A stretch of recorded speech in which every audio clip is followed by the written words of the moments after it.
Today I'm talking with Dr. Daniel Amen, one of the world's leading voices on brain health and author of the book, Change Your Brain, Change Your Life. Dr. Amen has spent decades helping people understand that if you want to improve your thoughts, your emotions, your relationships, your behavior, your habits, your career, almost anything, you have to start with the organ that drives all of it, your brain.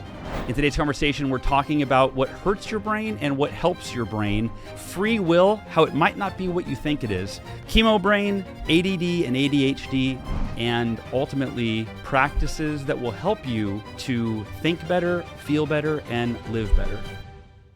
Dr. Amen, it is so good to be with you. Hal, thank you so much for helping me share this message. I appreciate you. As someone who I've read your book twice now. And as somebody who's suffered brain damage and really struggled with a lot of brain issues, your work is so important to me. I want to ask you just off the bat, what do people not understand about how important learning about their brain, understanding how it works, caring for it? What do people not realizing that they need to be doing? Nobody cares about their brain. Why? You can't see it. You can see the wrinkles in your skin or the fat around your belly. And in 1991, when I started looking at the brain here at Amen Clinics, I have 11 clinics around the country, we do a study called brain SPECT imaging. SPECT looks at blood flow and activity, looks at how your brain works. And so I went to a lecture in 1991 on brain SPECT imaging, literally has changed everything in my life.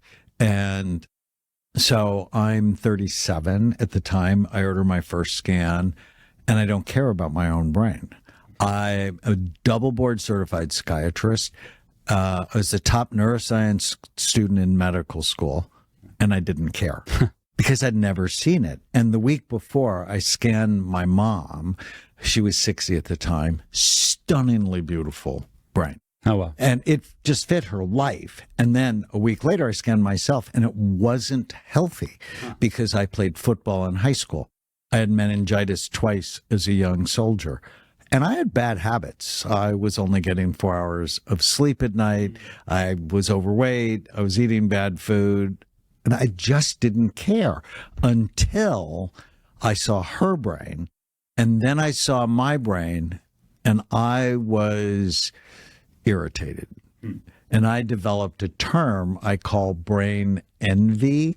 I wanted a healthy brain like hers. And she was your mother, so much older. You would think, like common sense would think you'd have the better brain. Yeah. And what I've learned is women tend to have healthier brains than men. And it could be the estrogen, or it could be they don't hit soccer balls with their forehead as much. Men do a lot of stupid things that hit their heads. And that's why men go to jail 14 times more than females.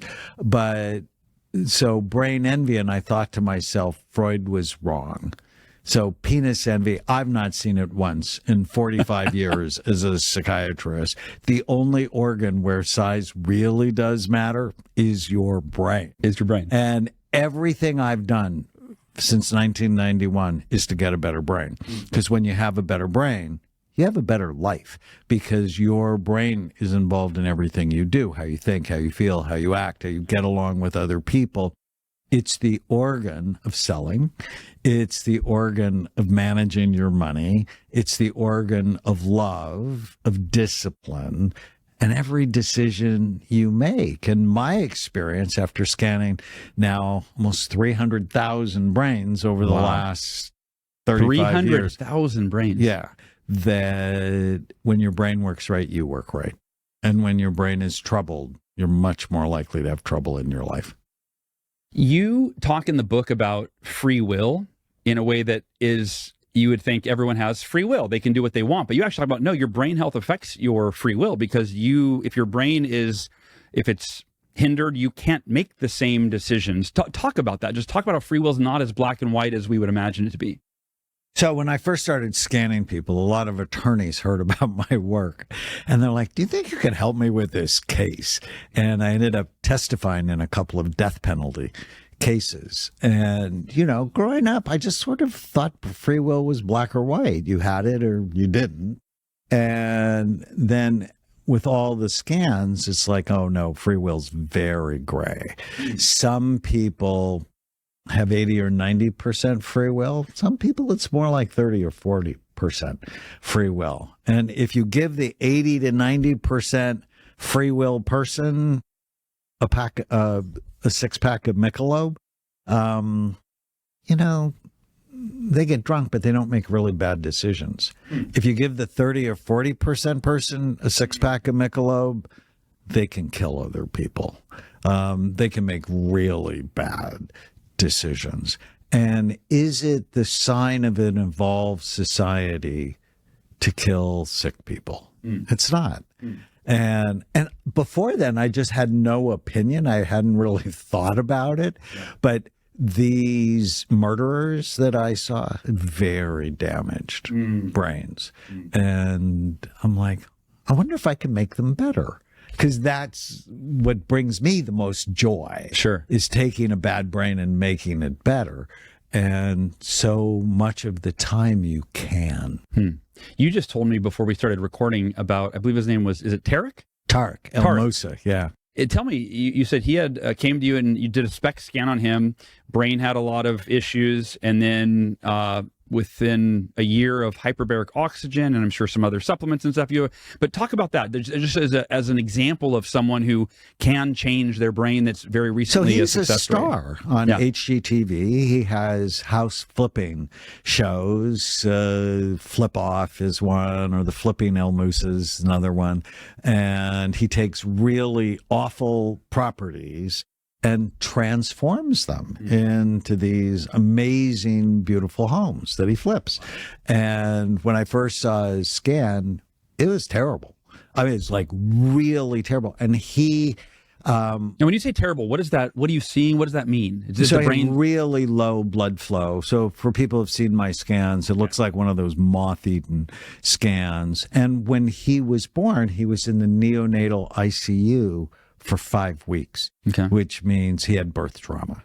And then he had problems in school and problems with his temper and problems with substances. And I mean, there are a lot of reasons his brain looked bad. But when I first saw it, I'm like, your brain sort of looks like the cockroach-infested, moldy hoarder houses that you flip.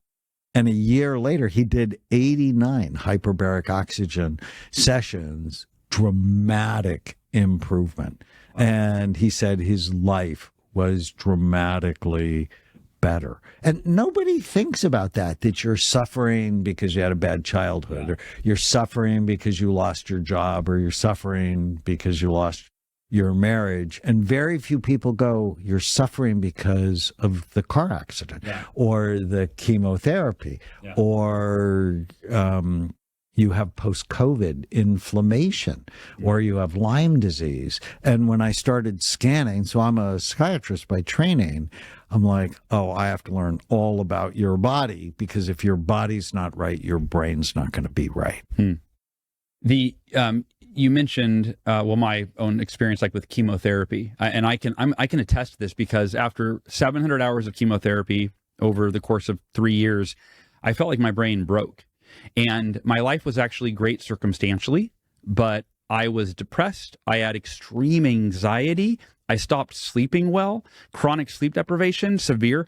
I became suicidal for the first time. And I had a great family. I had our income was great. Like, everything was fine. But my brain, I felt like it was being destroyed by evil forces. Like, that's what it felt like.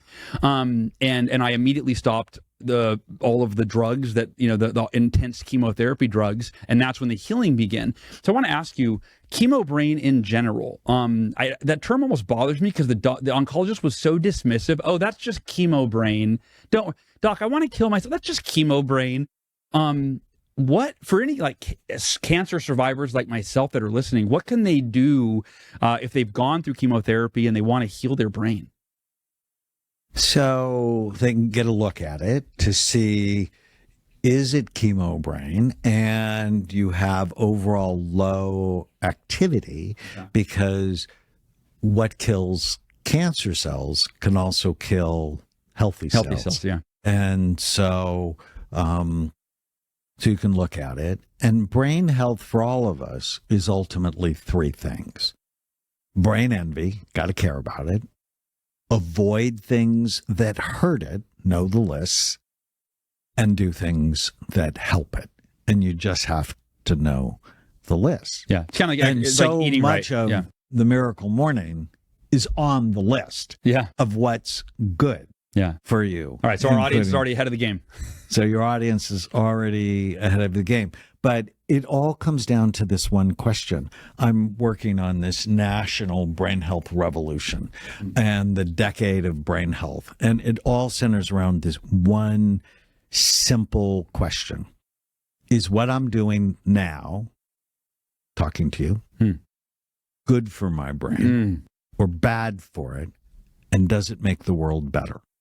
If you can answer that one question with whatever you're doing, with information and love of yourself, love of your family, love of the reason God put you on earth, your brain's going to be better.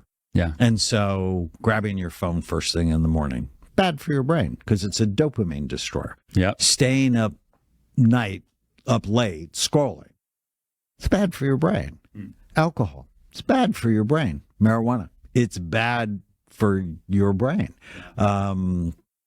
Not exercising, bad for your brain. Ice cream, alcohol, no. Wait, is ice cream bad for your brain? It's all about love. Ice cream, yes, bad for your brain. Sugar is pro-inflammatory. And I published 3 studies on 33,000 people that show as your weight goes up, the actual physical size and function of your brain goes down. Should scare the fat off anyone. When I figured that out, lost 20 pounds. Wow. Because, and I sort of always been a bit chubby. I say we have fat people in my family. My dad hates when I say that. I'm like, we have fat people in our family. So I have the genes that, I just put on weight really quickly. Yeah. So I have to be very intentional because of the 11 major risk factors, if you're overweight, you have all 11. Because the fat on your body decreases blood flow, promotes aging, increases inflammation, turns on health, disease-promoting genes. You're more likely to have head injury. It stores toxins. You're more likely to be depressed. Your immune system's not as healthy. Takes healthy testosterone, turns it unhealthy, cancer-promoting forms of estrogen, and it impairs your sleep. So it's like, no, healthy weight's important. And in our sort of cancel culture, people go, oh, you can't talk about it. Yeah, body it's positivity. Like, and know the truth. Yeah. And the truth will set you free. You want to be at a healthy BMI. You don't want to be skinny. Skinny's not good. Yeah. But you also don't want to be overweight if you want a healthy brain. And ultimately, there's another question. I like questions. Is do you love food that loves you back? That you're in a relationship with food. And we have a high school course called Brain Thrive by 25, where we teach young people to love and care for their brains. Wow. Decreases drug, alcohol, and tobacco use, decreases depression, improve self-esteem. And in the course, I always go, if you had $1 million racehorse, would you ever feed it junk food? Yeah. And the smart kids go, no. And I'm like, well, why? What wouldn't win? Your investment, it wouldn't pay off. Yeah. And I was at a fancy lunch recently, and I got to sit next to Lisa Trout. So Lisa and her husband, Kenny, own Justify. So Justify is the last Triple Crown winning racehorse. Oh, wow. And so I was like so excited. And they sold him for $75 million. And I'm horse? Like, a horse. Wow. I'm like, would you ever feed him junk food? Yeah. And she laughed. She goes, no. Yeah. I said, would you ever get him drunk? And she laughed and she said, no. I said, would you ever get him stoned? And then she rolled her eyes at me. Because you wanted to perform at the best, right? And I'm like, why? He would never live up to his potential. But isn't that what you want for yourself? Yeah. Isn't that what you want for your kids? Isn't that what you want for your partner? But yet we just feed them like crap. Yeah. And with 70% of the food in America ultra processed, it's a real problem. And, we just had the NBA finals. And if you watch them, it's about online gambling, bad food, Yeah. and alcohol. And I'm like, well, no wonder our society's in trouble. Yeah. Yeah, it's that's a whole nother podcast we could do about our society and what it's doing to our society.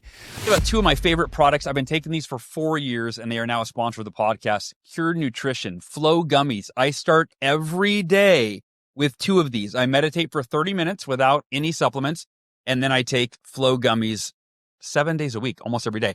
And then I go to bed with night oil. 30 minutes before bed, I take night oil, and it helps me fall asleep and stay asleep. So I start my day with Flow Gummies.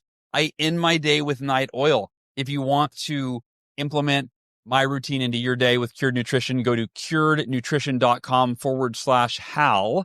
Again, that's curednutrition.com/Hal, and use the discount code HAL at checkout for 20% off your entire order. Flow Gummies to start the day, night oil to fall asleep. You'll feel better. You'll act better. You'll perform better. Check it out. You shared a list there, a partial list of the bad list, right? Of the things to avoid. Alcohol, bad for the brain. Or you're waking up and scrolling, bad for the brain. Phone before bed, bad for the brain. Being overweight, all of these things. What's on the good list? What are like your top 5-ish? So I have an acronym called Bright Minds. Okay. If you want to keep your brain healthy or rescue it, you have to prevent or treat the 11 major risk factors. And I actually went through all 11. I surprised myself. Oh, nice. But the good things, so blood flow, Bright Minds, B is for blood flow. Okay. It's exercise, which is part of your program. Head-to-head against antidepressants. They're equally effective. Really? Walking like you're late for 45 minutes 4 times a week, equally effective to Zoloft, which is one of the really good SSRIs. So wait, walking 45 minutes 4 times a week, like you're late. So speed walking. Yeah. Yes. Okay. The R is retirement and aging. When you stop learning, your brain starts dying. Learn something new. So new learning has to be part of your life. And so for you, it would be reading. Yeah. The I is inflammation, and you have more inflammation in your body. Think of inflammation as a major cause of cancer, of depression, of dementia. And well, what gives you inflammation? Processed foods. Processed foods. Gum disease. Low omega-3 fatty acids. So simple things, take an omega-3 fatty acid or put more of it in your diet. Floss. Flossing is a brain exercise. Oh, wow. And get rid of the sugar in foods that quickly turn to sugar. There was a study from the Mayo Clinic where they look at people at a fat-based diet, so avocados, nuts and seeds, green leafy vegetables, fish, 42% less risk of Alzheimer's disease. And then they looked at people who had the standard American diet, bread, pasta, potatoes, rice, fruit juice, sugar. 400% increased risk of Alzheimer's disease. It's the sugar and it's the foods that quickly turn to sugar. The pasta, the bread, all the high carb sugars. Foods. Yeah. So G is genetics, and people go, "Oh, I'm overweight because it's in my genes." And well, it's in mine, but I'm not. Yeah. Why? Because I'm on an obesity, heart disease prevention program every day of my life. So you need to know your genetic risks and just look at your family and go, so what do I need? So if you're a child of an alcoholic, you should be on an alcohol prevention program every day of your life. We adopted our 2 nieces because both their parents were drug addicts. Oh, wow. And I hammered them. It's like, you need to be on an addiction prevention program every day of your life. If you never use, you're never going to have a problem. If you use, it might cost you your life. For me, it's anti-cancer lifestyle. Like after I got cancer, I'm like, oh, I should have been living an anti-cancer lifestyle. What are all the things that I've been putting in my body that could cause cancer? And it was all just the artificial. So what killed your sister? She was born with a very rare heart defect. It was called Elrod down? No, that's a different one. I actually can't remember, but she was born with a form of dwarfism that also caused a heart defect, and she died of heart failure at 18 months old. Wow. Yeah. So sorry. Yeah. So, but know what your people have. The H is head trauma, a major cause of psychiatric problems. So when I'm listening to your story, that depression after cancer, well, issues stack, right? Losing your sister when you're 8, chronic stress in the family. So clearly traumatic. Yeah. And then the brutal car accident, and then the chemotherapy. So it's not the chemotherapy by itself. There's a term I like called brain reserve. It's the extra tissue you have to deal with whatever stress came your way. So we would agree cancer and the 700 hours of chemotherapy, that's really stressful. But it's the brain you bring into cancer and the chemotherapy that often determines how you do. And your brain reserve had gotten stolen. Yeah. Or hurt. Now, with your parents really turning pain into purpose, that probably boosted your brain reserve. Yeah. And so every day our brain reserve is growing or it's shrinking. T is toxins, and I talked about alcohol and marijuana. Not a fan, but it's also environmental toxins. So it can be mold exposure. It can be heavy metals. Like I don't have much hair, but I did a hair sample. My mercury was way too high, and so detoxing was really important to continue to have a healthy brain. M is mental health. And there I really think about negativity bias, negativity, low hope, low happiness, bad for your brain. All of them go with low frontal lobe function. And so one of the things I hear from you is you're really teaching people to have hope. And part of that is have a healthy brain. Yeah. But then it's developing agency. Tomorrow can be better, and I have a role. And there are multiple paths to get what I want. And so I teach a lot of my patients positivity bias training. Today is going to be a great day. What went well today? When I go to bed tonight, I always do this. What went well today? I'll think about you. And I'm like, because this was fun and this was important. But it's that daily practice. And even the day my dad died about 6 years ago, because I'd been doing this practice, I went to bed and I went, what went well today? And it was the worst day of my adult life. But I found 3 things that were truly gifts that day.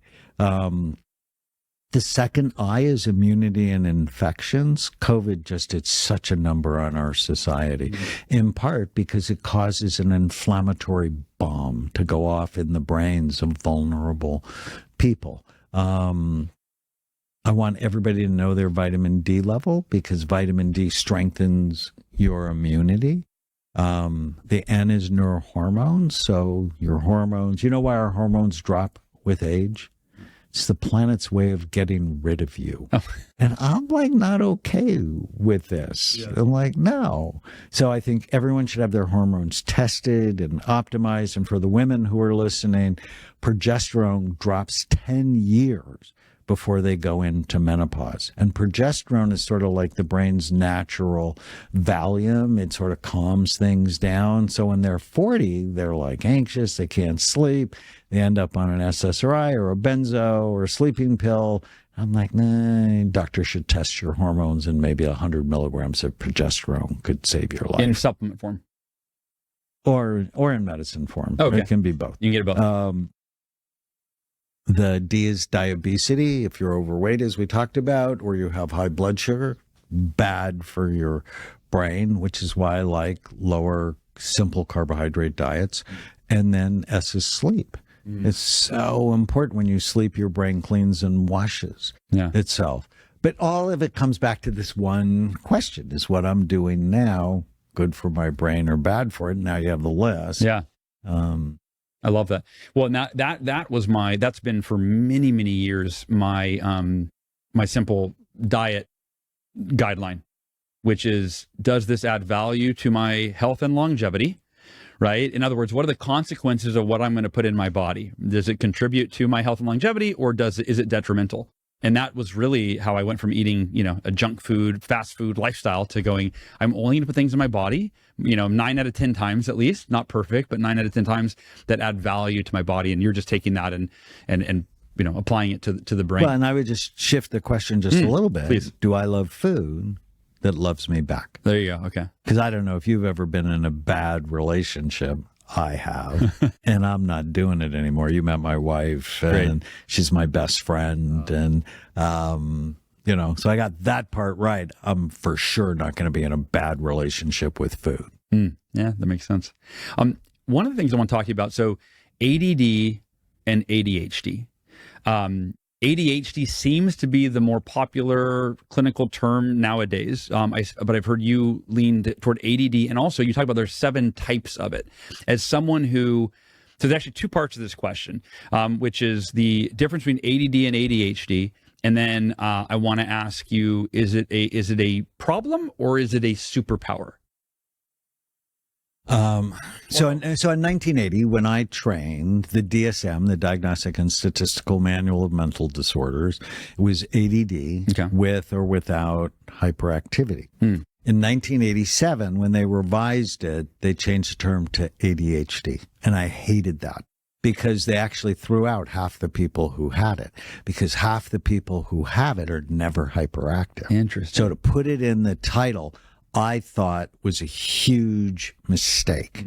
The scientific term today, it's not really scientific. I mean, they vote on these things. That's not science, is ADHD. But in 1994, they went, we made a mistake. And so they changed the name again to AD/HD, highlighting that half the people are never hyperactive. Got it. And when I started doing imaging, I'm like, it's not one thing. It's 7 different things. Yeah. And initially I thought it was 6 different things. And then, I've added a 7th type. I may add an 8th type. Head trauma-induced ADD, because having a head injury like you did can clearly cause it. Now, if you clearly had symptoms beforehand, short attention span, distractibility, disorganization, procrastination, impulse control, then the accident just could sort of accelerate it or make it worse. Is it a superpower? Yeah, for some people. I mean, a lot of people who run organizations, especially small businesses, have ADD because they can't work for other people, right? It's hard for them to show up. It's hard for them to follow through. If they love it, they can do it. Yeah. But working for someone else, you generally don't love it. Yeah. And they can be hyper successful if they surround themselves with people who follow through. But if they don't, generally they get in trouble with the IRS because they're not following through on the things they need to do. Yeah. Many strengths of people who have ADD. They're often very creative. They often have low frontal lobe, so they say the first thing that comes to their mind. Yeah. A lot of my patients go, I'm brutally honest, and in my head I'm going, it's usually not helpful. Yeah. And often when I lecture, I'll go, how many of you are married? And half the group will raise their hand. I said, is it helpful for you to say everything you think in your marriage? Yeah. And they're like, no, it's not helpful. Yeah. We need to inhibit our We need impulses. discernment, right? Yeah. Discernment and a little bit of a break in our brain. With treatment, people get much closer to their potential. And treatment's not always medicine, but a lot of people feel ashamed if they have to take medicine, and you wear glasses. And why? Because it's easier to see. Yeah. Right? The world's easier to navigate. And the same thing's true with effectively treating ADD. The world's just easier. Easier, yeah. What are some treatments for ADD? What are some natural treatments? And then obviously everybody knows, Adderall and Ritalin and all that, but what are some natural and or some supplements? I know you have a huge supplement line. I've taken your supplements for many years. Well, thank you. Yeah. Saffron has 5 studies with ADD showing it was equally effective as Ritalin or methylphenidate. I think all of us should be taking omega-3 fatty acids, particularly if you have ADD. And there's 2 main types of omega-3s, DHA and EPA. EPA is actually more effective for ADD than DHA. So I would take an EPA-rich product. Our omega-3 power has 60% EPA in it. Magnesium can be really helpful if you're low in iron, and you should test your ferritin level, which is a measure of iron storage. That can be really helpful. A little bit of zinc. So our Happy Saffron has zinc, curcumins, and saffron in clinically effective doses. I like. So saffron, omega-3 fatty acids, magnesium, ferritin if you're low. Got it. I wanted 2 of the on the bad list that I want to hyper focus on a little bit here. One is alcohol, because I think most folks, I would imagine, don't think about the effect on their brain, right? If they think about the effect at all, meaning it's like, whatever. I only have 1 glass of wine every day, and that's actually specifically I'm curious about, because that's very popular. Like, it's been promoted as you should have 1 glass of wine. It's good for you. So I'm curious if that's true. But most people I think of, if anything, the liver, and those are the things they're thinking about, not on the brain. So I'd love to talk about alcohol and its effect on the brain, and whether it's okay to have 1 glass of wine or 1 beer a day. Well, it just depends on how much you love yourself. Okay. Alcohol is a disinfectant. The American Cancer Society came out against any alcohol. Why? Any alcohol increases your risk of 8 different cancers. Anything that increases your risk of cancer, I'm not a fan of. And like I said, it's a disinfectant, and people don't think about, well, why would it be a problem to drink a disinfectant? My wife is a nurse. When she gives you shots, she'll put alcohol on your skin because it kills the bugs. Well, how many bugs do you have in your gut that are good for you? 100 trillion bugs. And it's called the microbiome. Yeah. And they make neurotransmitters. They digest your food. They detoxify your body. It contains 60% of your immune system. Drinking consistently damages the microbiome. And I'm like, and people make bad decisions when they drink. They make bad decisions with food. They make bad decisions with their mouth. They just, with sleep, If you want to see a drama on television, in television, there's so much alcohol. They'll drink, they'll say something dumb or do something dumb, and the drama keeps the series going. Alcohol, as a psychiatrist, I've just seen it devastate people's lives. And what's it do to the brain specifically? It drops blood flow to the brain. It prematurely ages your brain. And your skin, right? I mean, prematurely ages your skin. You. Yeah. That's one thing that when I got cancer and the doctor said, we don't know what causes your cancer. It's very rare, and it's almost like, I think a lot of people go, oh, well, it's not my fault. They don't even know. It's a mystery. For me, it was, what's everything that I've put in my body that is either toxic or not natural? And alcohol was one of those things. I was having 1 beer a day after work. That was part of my ritual. And then post-cancer, I went to no alcohol for a long time. Now I'll maybe do a beer a week at the most, or half a beer a week. It's very minimal. Just there's a little something. All right. I always have a half a beer, and then I'm like, I didn't even do it. What am I doing? But there's this little like rebel part of me that's like, I still need to have a little something that's bad for me, right? Why? It's an interesting question. Yeah, it is. It's and it's probably more than anything a habit. Yeah. And what you're trying to do is help people create helpful habits, right? If you think of the Miracle Morning and Savers, and I love that. But you get triggered and it's like, oh, I should have a beer. Yeah. Or I get triggered and like, oh, I should have if I go to Italy, Yeah. oh, I should have a gelato. Yeah. And I'm like, am I living by my triggers Yeah. or am I living by my goals? And these are my goals, right? So it's not what I should do, right? If you tell people what they should do, they're like, no, I'm not going to do that. Yeah. And I always like, whenever you think you should do something, just change it. Yeah. Do you want to do it?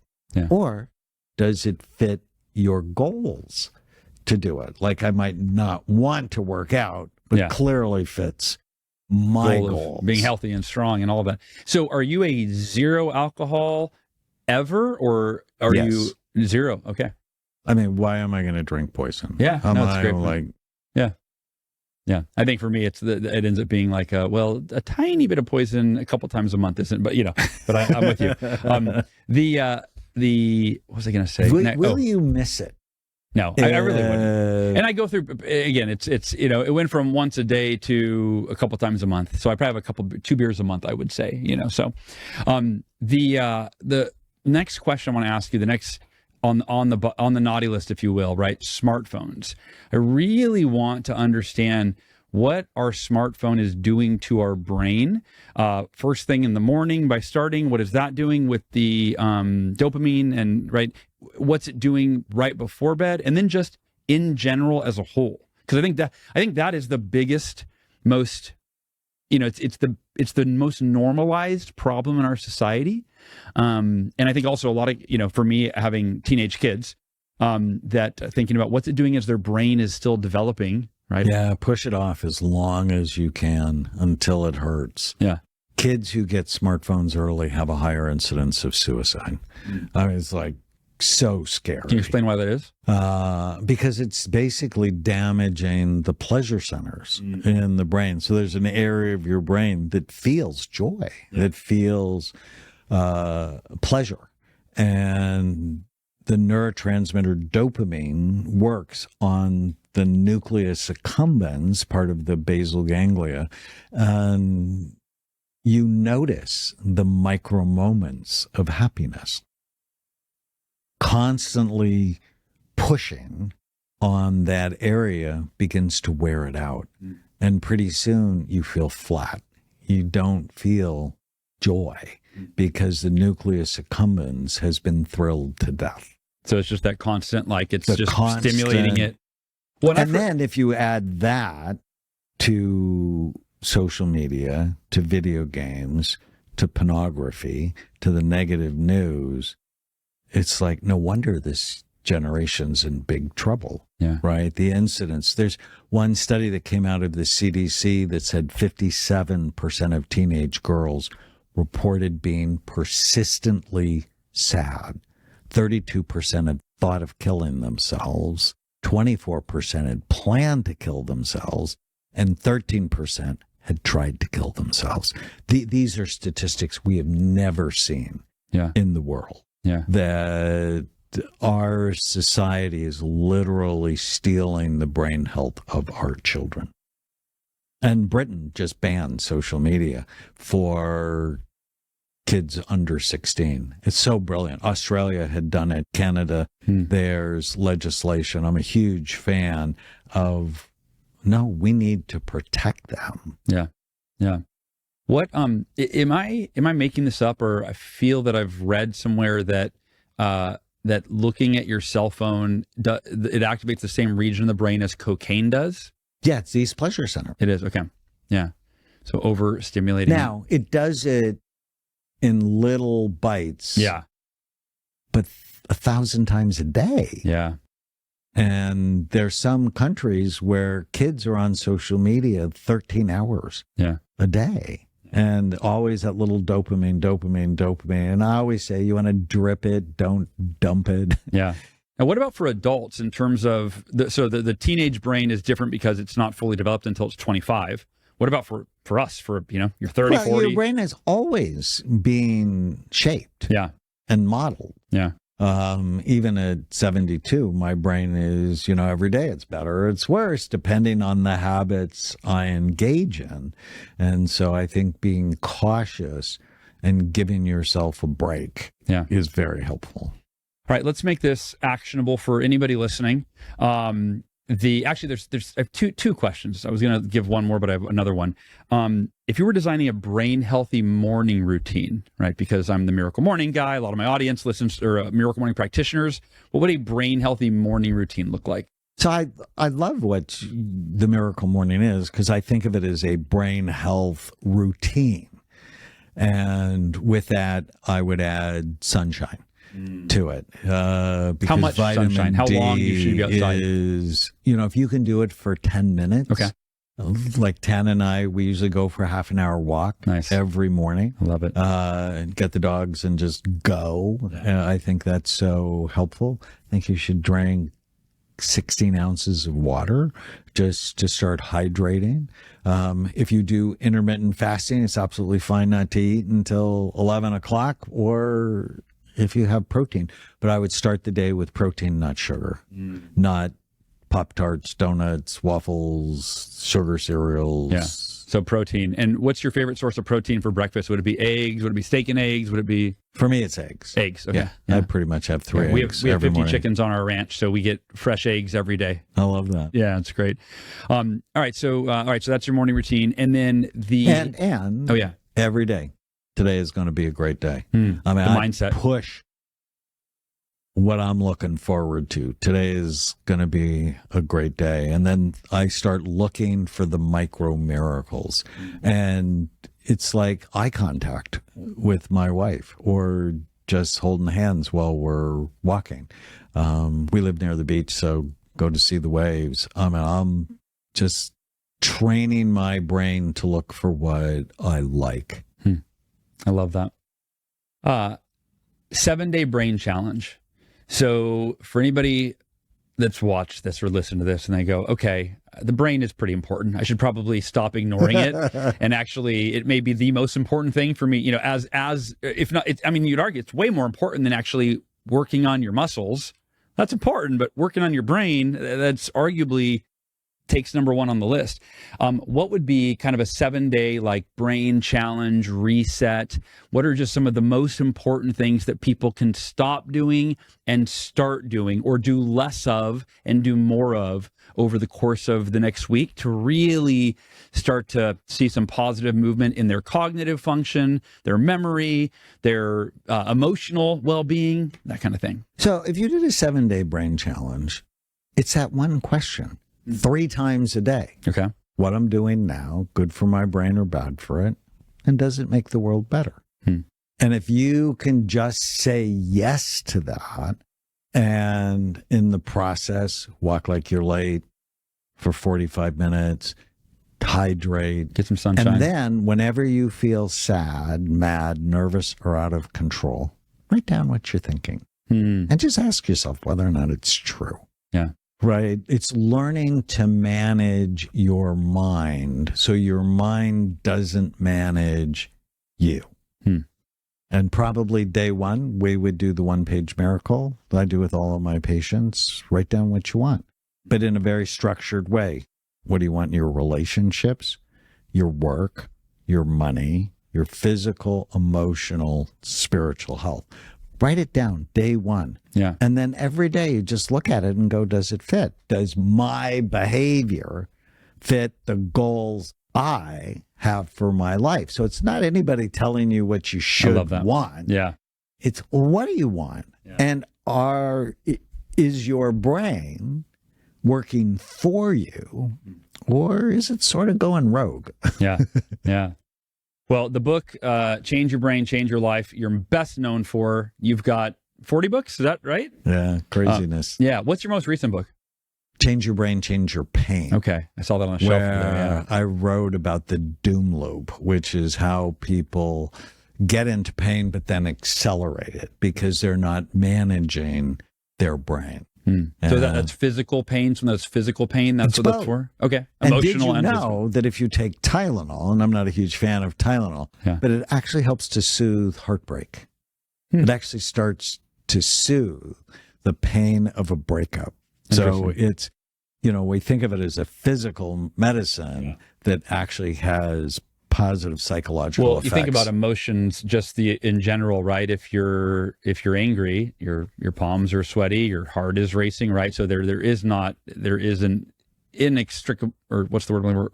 The link between physical, mental, and emotional, right? We're all one being that everything affects everything else. Well, and they run through the same pathways in the brain. Because one of the reasons I wrote the book is, why does Cymbalta, a really good antidepressant, why is it FDA approved for depression and pain? Because it works on the same pathway. SAMe, the supplement, SAMe, it's helpful for depression, but it's also helpful for arthritis. Yeah. It's like, well, why is that? Because it's working on the same circuits in the brain. I love that. What's the best place for people to find you and get a spec scan, find your supplements, your books, your work, follow you? So our supplements, brainmd.com. Okay. Our clinics, Amen, like the last word in a prayer, clinics.com. They can follow me on Instagram or TikTok, of all places. You look like a TikToker. Well, Dr. Amen, it is truly, it's a pleasure and an honor, somebody who's followed your work for many years. Thanks for sitting down with me today. Thank you, Hal. So grateful for you. Yeah, you too.